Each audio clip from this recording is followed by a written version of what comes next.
Hello class, welcome back to the again. कैसे हो आप सभी लोग? आई थिंक सभी लोग फर्स्ट क्लास हो गए। तो हम लोगों ने कई सारे केसेस कर लिए बिल्स ऑफ एक्सचेंज में और लगभग ये हमारा चैप्टर अब एंड की तरफ बढ़ रहा है। हमने बहुत सारे केसेस देखे, बिल लिखने से लेके डिसऑनर्ड होने तक सारी एंट्रीज हम लोगों ने कर ली है। तो एक छोटा सा रिवीजन कर लिया जाए और आज चलते हैं renewal of the bill. Bill को नए सिरे से रिन्यू क्यों किया जाता है, आज इस पर डिस्कस करेंगे। तो सबसे पहले एक छोटा सा रिवीजन कर लिया जाए और उसके बाद बढ़ते हैं अपने आज के टॉपिक के ऊपर। तो देखो, जब बिल, ये मिस्टर ए है और ये सेलर है,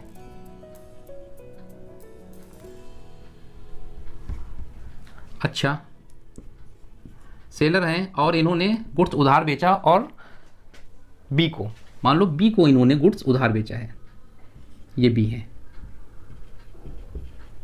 इन्होंने इनको गुड्स उधार बेचा है, तो ये परचेजर हो गए।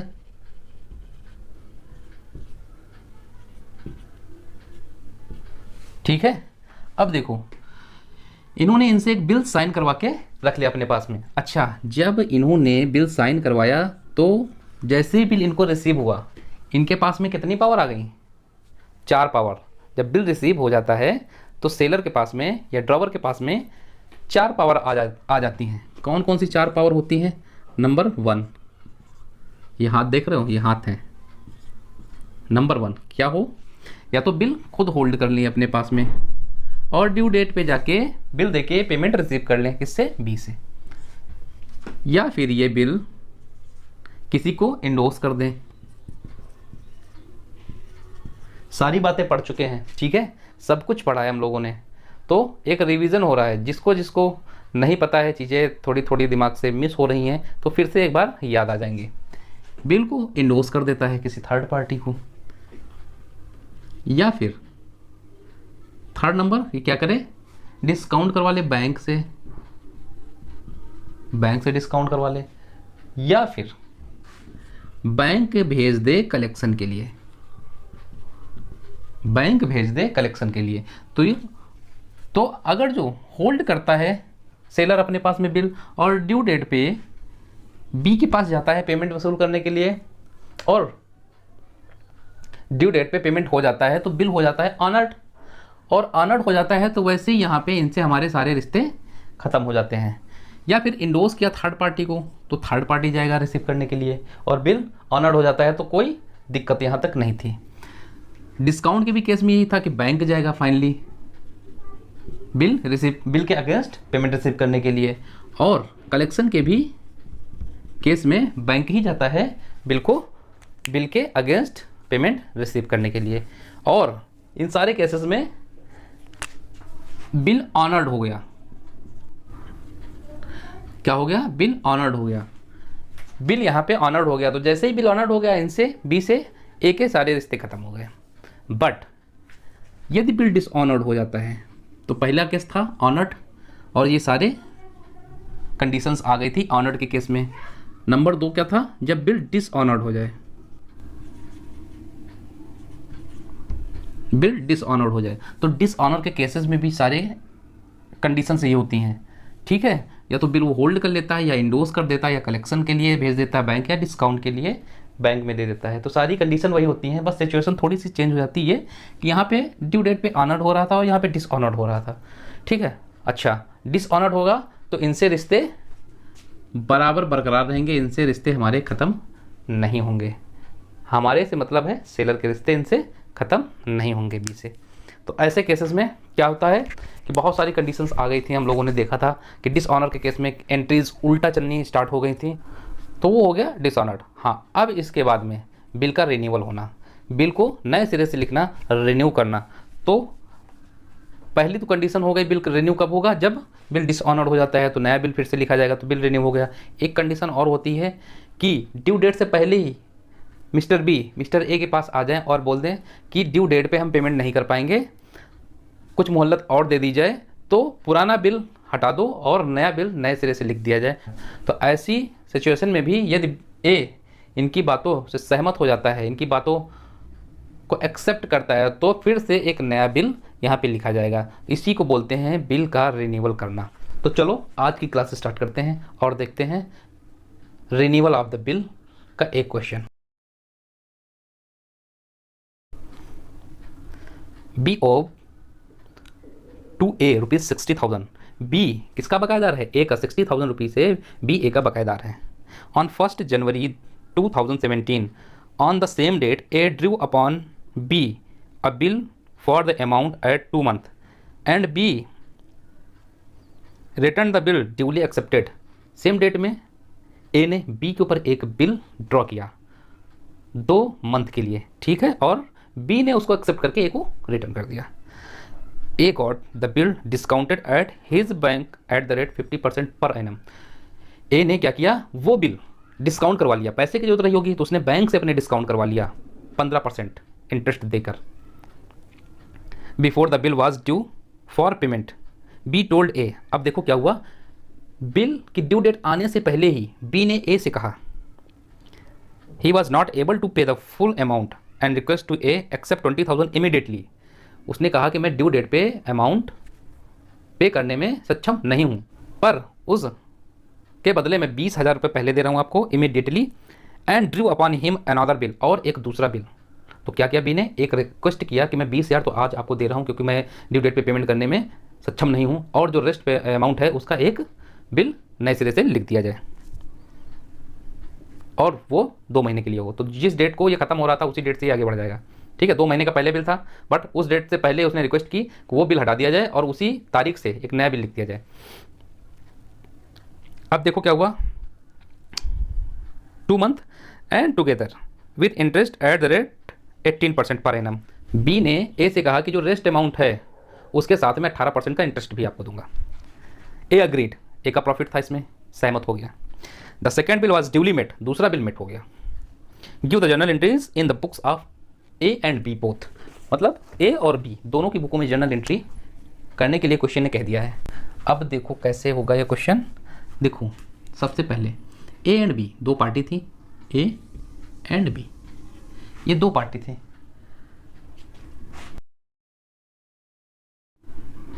ए कौन है? ड्रॉवर, और बी कौन है? ड्रॉवी। यहां तक सभी को पता है। अब देखो ए ने क्या किया, एक बिल ड्रॉ किया बी के ऊपर, इन्होंने बिल ड्रॉ किया 60,000 का, ये बिल था, ठीक है, बी के ऊपर ड्रॉ किया, बी ने एक्सेप्ट करके इनको रिटर्न कर दिया वो 60,000 का बिल। अब देखो क्या हुआ, ए ने वो बिल बैंक में डिस्काउंट करवा लिया, कितने? 15% पर एनम पे, ब्याज पे, ठीक है। यहाँ तक सारी चीज़ें क्लियर हो गई। अच्छा, ड्यू डेट क्या थी? अब देखो यहाँ पे 2 month का ये बिल था, ठीक है, और लिखा गया है ये 1 जनवरी 2017, लिखा गया है 1 जनवरी 2017, 1 जनवरी 17, ठीक है, 1 जनवरी 17 को ये लिखा गया। अब देखो इन्होंने क्या किया, बैंक से डिस्काउंट करवा लिया, बैंक से डिस्काउंट करवा लिया 15% पे उस बिल को। ड्यू डेट से पहले ही बी आया ए के पास में। ड्यू डेट इसकी कब हो रही थी? ड्यू डेट हो रही थी इसकी 1 जनवरी से फरवरी मार्च, तो हो गई इसकी ड्यू डेट होगी 4 मार्च। ड्यू डेट मैं यहाँ डाल देता हूँ, ड्यू डेट 4 मार्च 17 इसकी ड्यू डेट हो रही है, 4 मार्च 17 इसकी हो रही है ड्यू डेट। इस ड्यू डेट के पहले ही बी ने ए से रिक्वेस्ट कर ली कि मैं 20,000 रुपये आपको दे रहा हूँ इमीडिएटली, एंड जो 40,000 रुपये बच जाएगा उसका 2 महीने का बिल आप नए सिरे से लिख दीजिए, और इस अमाउंट के ऊपर में 18% का आप इंटरेस्ट भी ले लीजिए, ये पर एनम, ठीक। ये बातें हो गई। अब इसका क्वेश्चन सॉल्व कर लिया जाए। अपने फॉर्मेट पे आ जाते हैं। ए एंड बी 2 लोग हैं,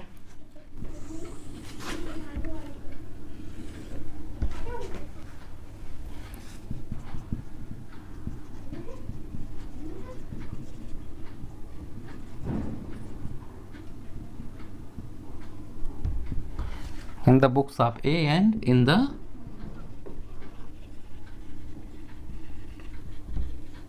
बी। सबसे पहले बिल लिखने की एंट्री किस डेट में एंट्री हो जाएगी? 1 जनवरी 17 बिल एक्सेप्ट किया किसने? ए ने। तो इनका ये क्या है? ए का ये एसेट है, एसेट बढ़ गया, B R account, debit to किससे मिल गया इनको? बी। बी क्या थे इनके? एसेट थे, डेटर थे, लेकिन एक एसेट बढ़ा तो दूसरा कम हो गया, ठीक है, क्योंकि अब इनको हम इस नाम से जानेंगे ना कि इस नाम से। क्लियर है? तो बी 60,000।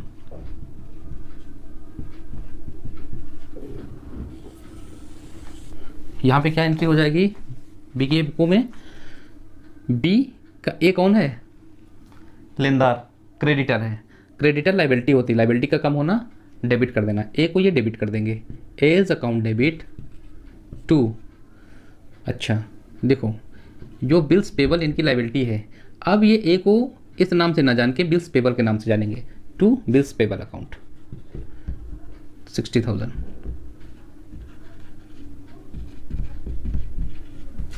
पहले एंट्री कंप्लीट हो गई।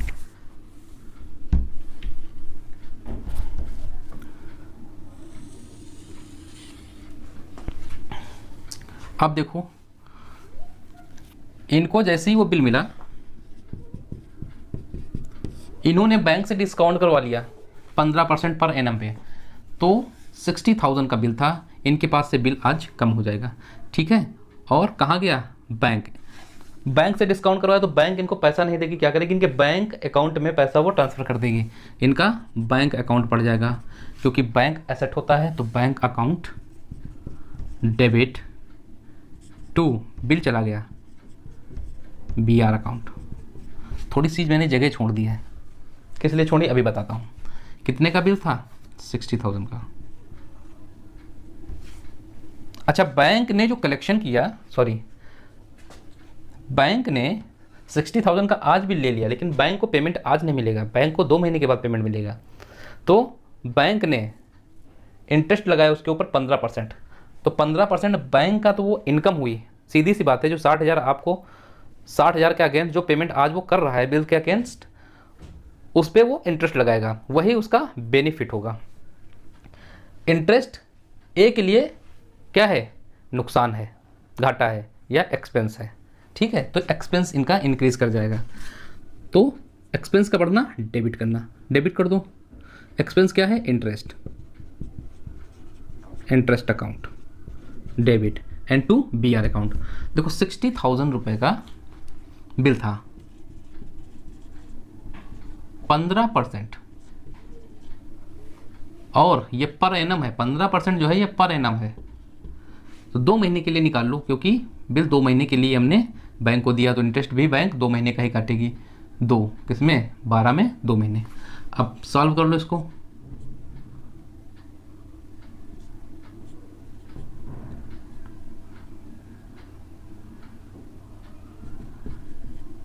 कितना हो गया? 1,500 रुपये। हाँ, 1,500 रुपये इंटरेस्ट बैंक अपना काटेगी, और बचा कितना? 60,000 में 1,500 माइनस कर दो, कितना रह गया?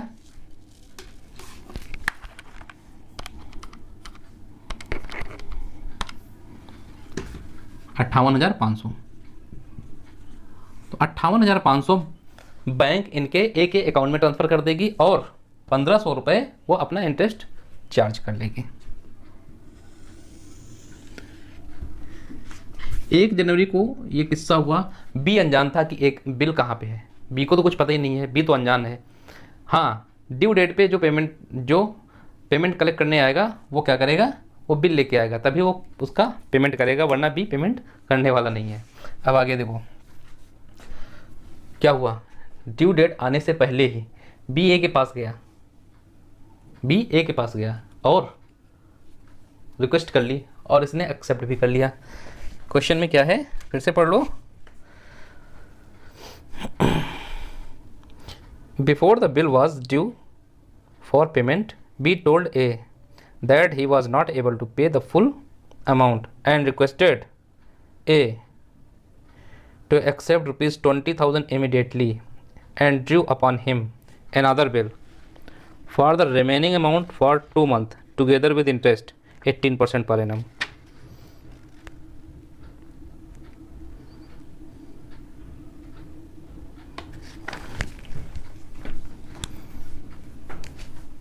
तो अब देखो एक तरीके से बिल अब डिसऑनर्ड हो गया, ठीक। 4 मार्च हो रही है डेट 4 मार्च 17। डिसऑनर्ड की एंट्री क्या होती है सभी को पता है, क्या करेंगे, जहाँ पे BR है वहाँ की एंट्री रिवर्स मार देंगे। तो एक BR ये और एक BR ये कैंसिल हो गया, बचा क्या B टू बैंक, ठीक। B कहाँ पे पड़ा हुआ है, क्रेडिट में, आज इसको हम डेबिट कर देंगे, रिवर्स एंट्री हो रही है B to bank account, B is debit to bank account 60,000,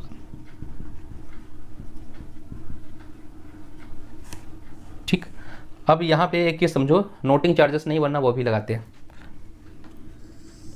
same date में ये बिल्स पेबल की एंट्री उल्टा कर देंगे, bills payable account debit to, फिर से एक नाम को ये इंक्रीज करेंगे अपने यहाँ 60,000। अब 4 मार्च में नया बिल लिखा गया और उससे पहले कुछ रिसीव हुआ है कैश, कितना 20,000। तो 20,000 रिसीव हुआ तो कैश अकाउंट या बैंक अकाउंट इंक्रीज कर जाएगा, एक कैश या बैंक। किसी एक मोड से पेमेंट किया होगा, या तो कैश दिया होगा या बैंक में ट्रांसफ़र किया होगा।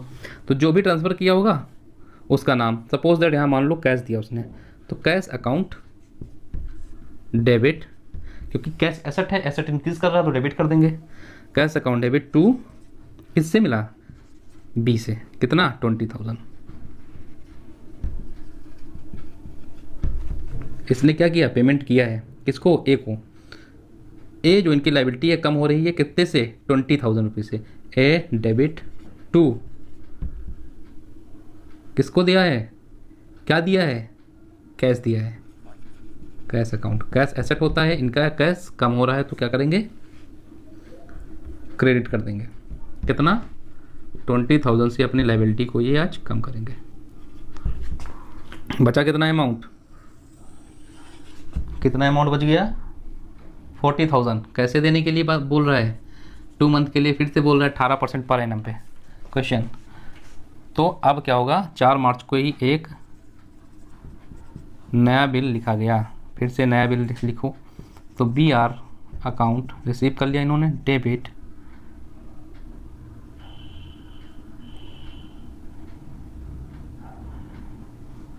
To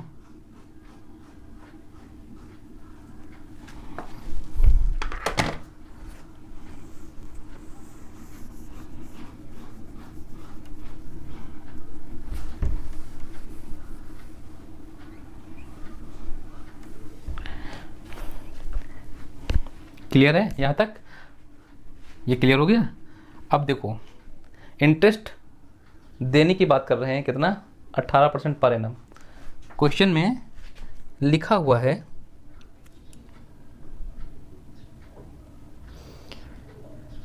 remaining amount for 2 month together with interest 18% per annum. जो रेस्ट अमाउंट है उसके पर वो 18% की इंटरेस्ट को लगा के पेमेंट करेंगे अगला। तो सबसे पहले क्या करेंगे, इंटरेस्ट की एंट्री करेंगे, इंटरेस्ट की एंट्री सबसे पहले की जाएगी, उसके बाद में फिर बिल रिसीव करने की एंट्री की जाएगी। तो सबसे पहले इंटरेस्ट रिसीव कर लो, 4 मार्च 17 इंटरेस्ट रिसीव करो। इंटरेस्ट क्या है इनका, इनकम है, इनकी इनकम को बढ़ाओ। B to interest account, B is debit to interest account, 18% interest निकालो जरा 20,000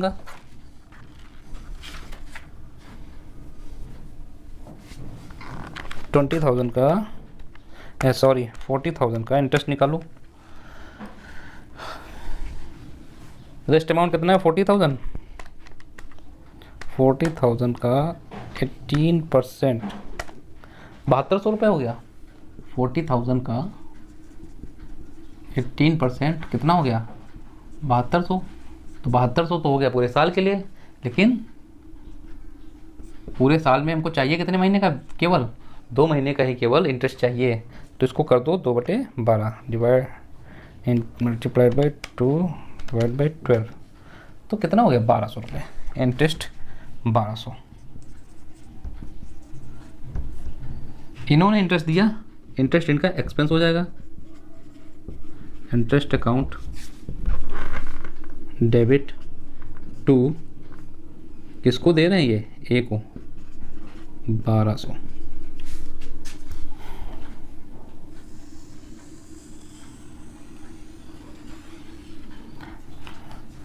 अब नया बिल लिख लो। नए बिल की एंट्री क्या है, B R account debit to, फिर से बी के नाम को अब यहाँ पे हटाओ।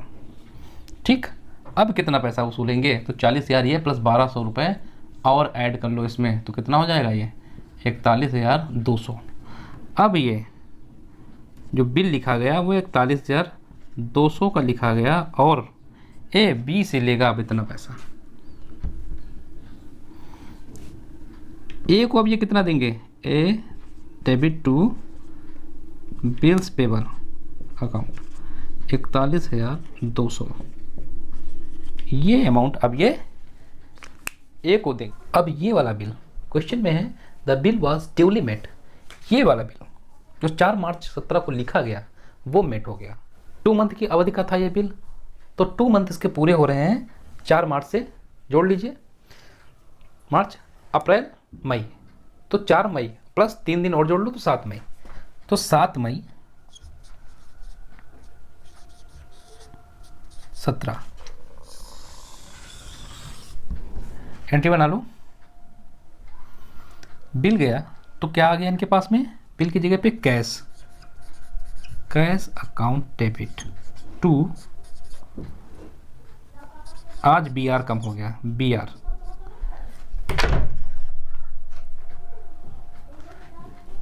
इन्होंने कैश दे दिया तो बिल्स पेबल ये अपना आज रिसीव कर लेंगे, bills payable account debit to cash account, cash दे देंगे कितना 41,200 रुपये, 41,200।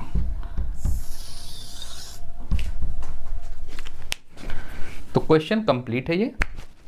आई थिंक आप लोगों को हमारी क्लासेस समझ में आ रही हैं, तो समझ में आ रही है तो शेयर करिए, लाइक करिए, सब्सक्राइब करिए, दोस्तों में शेयर करिए और बेल आइकन को प्रेस करिए ताकि हमारे नोटिफिकेशन आप तक पहुंचते रहें और आपकी स्टडी बिना रुके चलती रहे। तो मिलेंगे एक नए वीडियो में इस चैप्टर के कंक्लूजन के साथ में, क्योंकि अब जो बचा है हमारे बिल्स ऑफ एक्सचेंज में वो सिर्फ बचा है क्या, रिटायरमेंट ऑफ बिल। उसके बाद में चैप्टर हमारा कंप्लीट हो जाएगा, फुली कंप्लीट हो जाएगा। मिलेंगे एक नए वीडियो में, तब तक के लिए बाय बाय।